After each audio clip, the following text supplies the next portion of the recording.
আজি খুব বিশেষ দিন আসলে সদৌ অসম ওবিচি যুৱ পৰিষদ কেন্দ্ৰীয় সমিতিয়ে আমি এটা সমাজত এটা বাৰ্তা দিবলৈ বিচৰা হৈছে। বাৰ্তাটো এনেকুৱা ধৰণৰ যে এছাম শিক্ষিত, মই এছাম শব্দটো উল্লেখ কৰিছোঁ, এছাম শিক্ষিতই বৃদ্ধাশ্ৰমত থোৱাৰ প্ৰৱণতাটো বাঢ়ি আহিছে আৰু সেই প্ৰৱণতাটোৰ বিৰোধিতা কৰিয়েই আমি সদৌ অসম ওবিচি যুৱ পৰিষদ কেন্দ্ৰীয় সমিতিয়ে আজি দৰং জিলাৰ মংগলদৈ সমষ্টিৰ পিপৰীয়া দোকানৰ পৰাই এটা যাত্ৰা আৰম্ভ কৰিছোঁ যে মাতৃ বন্দনা আৰু ইয়াৰ পিছৰ পৰ্যায়ত আপোনালোকে জ্ঞাত হ'ব বা আপোনালোকৰ জৰিয়তে প্ৰচাৰ কৰা হ'ব যে পিতৃ বন্দনা কাৰ্যসূচী আমি হাতত ল'ম। মাতৃ বন্দনা আৰু পিতৃ বন্দনাক আমি অসমৰ ৰাইজৰ মাজত এখন নতুনকৈ এটা যাত্ৰা হিচাপে আৰম্ভ কৰি আজিৰ পৰাই আমাৰ এই পদক্ষেপটো আৰম্ভ কৰা হৈছে।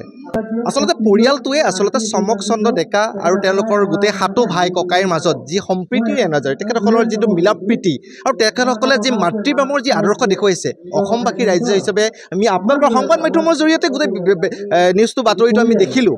দেখাৰ পিছত আমি উপলব্ধি কৰিলোঁ যে আমাৰ দায়িত্ব আছে, কৰ্তব্য আছে, আমাৰ পৰিয়ালটোৰ প্ৰতি চিনাকি কৰি দিয়া, অসমৰ ৰাইজক চিনাকি কৰি দিয়াৰ এটা সুযোগ আছে আৰু তেওঁলোকক এটা স্বীকৃতি দিয়াৰ প্ৰয়োজন আছে আৰু স্বীকৃতি আৰু সন্মান হিচাপে আজি তেখেতসকলৰ বাসগৃহত পদূলিত আমি মাতৃবন্দনা কৰিছোঁ। আজি আপোনালোকৰ সহযোগত মাতৃবন্দনা আমি ভাই ককাই 7জন আৰু ভনী 2জনী গোটেইকেইজনে লগ লাগি আমি এই মাতৃবন্দনা আজি অনুষ্ঠানখন আয়োজন কৰিছোঁ OBC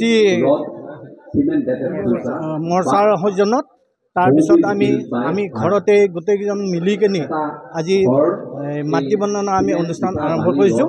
আমি আজি 3 বছৰ ধৰি প্ৰথমতে ময়েই মানে উৎপত্তিটো কৰিলোঁ। তেওঁলোকক ক'লোঁ যে আমি মাতৃক শ্ৰদ্ধা কৰিব লাগে, পিতৃ মাতৃক শ্ৰদ্ধা কৰিব লাগে, তাৰপিছত শিক্ষাগুৰুক শ্ৰদ্ধা কৰিব লাগে আৰু দীক্ষাগুৰু শৰণদাতা গুৰুক পালন কৰিব লাগে, আমি তেওঁক ভক্তি কৰিব লাগে। আৰু সেই মৰ্মে মই ৰাতিপুৱা উঠিয়েই এবাৰ মাক প্ৰণাম কৰি সদায় আগবাঢ়ি যাওঁ কামত। আৰু শেষত মানে মই এইটো প্ৰথা ল'লোঁ যে মাতৃ জন্মদিনৰ আৱিৰ্ভাৱটো মানে ভাইটিকেইটাক কৈ কিনে আৰম্ভ কৰিলোঁ।